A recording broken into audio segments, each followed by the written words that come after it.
Catholic News Roundup is brought to you in part by PewSitter.com, your online Catholic newspaper for the third millennium, CatholicMediaCoalition.org, in line with the Church, online with the world.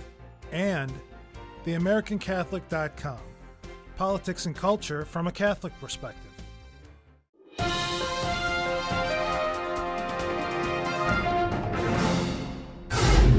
Hello and welcome to today's edition of Catholic News Roundup. I'm Matthew McAuliffe.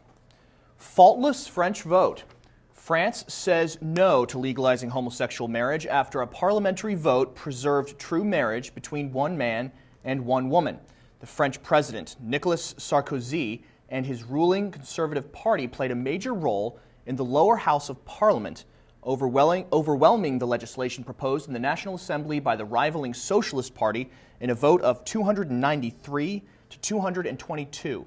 The Associated Press says the vote is representative of the president's values and the traditional strain of morals that runs through many parts of France, outside of the gay-friendly bars and neighborhoods found in Paris.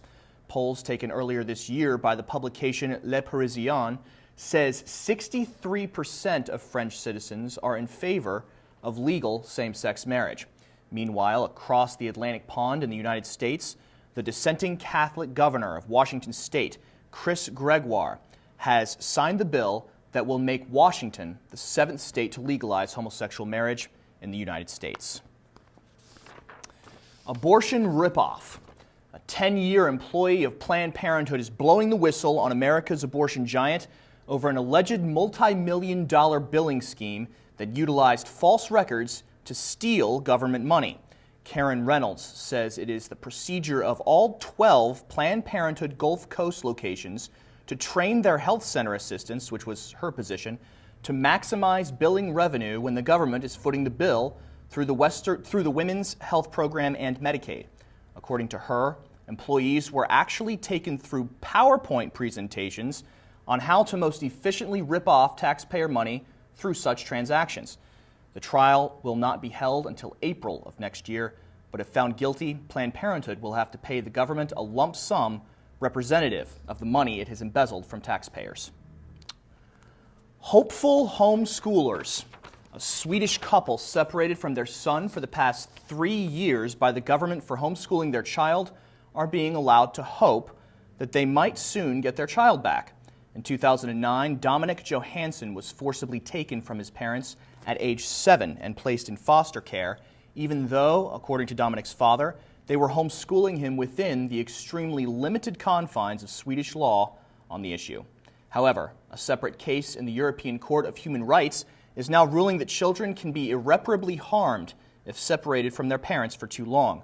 The lawyer representing Dominic's family, Roger Kiska of the Alliance Defense Fund, is filing an emergency order in the European Court demanding that the family be reunited, saying he is confident that his filing will play out in his client's favor. Stay with us. We'll be back in just a few seconds. Catholic News Roundup is brought to you in part by NewOxfordReview.org, the voice of Catholic Orthodoxy, in print and on the web, and RenewAmerica.com, expanding the influence of America's grassroots in the cause of freedom. Not so affordable CARE Act.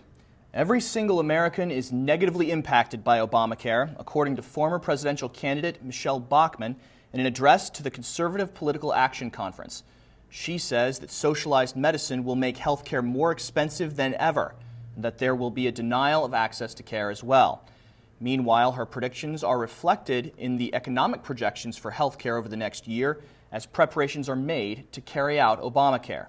Barack Obama will spend a combined $941 billion on federal health care in 2013, which will include Medicare, Medicaid, and funding for his Department of Health and Human Services, which altogether is 1.5 times the amount he is spending on defense. The administration is also making the elderly pay the price, as 25% of seniors next year will have to face the highest Medicare monthly premiums for health care and prescriptions, while Obama plans on raising them 15% by 2017. Accommodation and accountability. Bishops of the United States are clarifying a few things about Obama's insurance mandate just to make sure we're on the same page as faithful Catholics. The blog of the United States Conference of Catholic Bishops explains 6 things that every Catholic should know about Obama's accommodation and how it violates Catholic consciences, starting with the removal of the proposed change in the original legislation. The law remains the same as it was August of last year. Number 4 on the list dispels any doubts regarding Friday's announcement as well, saying, quote, even if the promises of the, quote, accommodation are fulfilled entirely, religious charities, schools, and hospitals will still be forced to violate their beliefs, end quote. To read all 6 of the bishop's points, just click on the link right outside the screen. I'm Matthew McAuliffe. Thanks for tuning in today. Be sure and tune in tomorrow for your daily dose of Catholic News Roundup right here on RealCatholicTV.com. And also be sure to check out The Vortex, where Michael poses the question, is Catholicism superior? Thanks for tuning in. Be sure to tell all your friends about us. And as always, God bless you.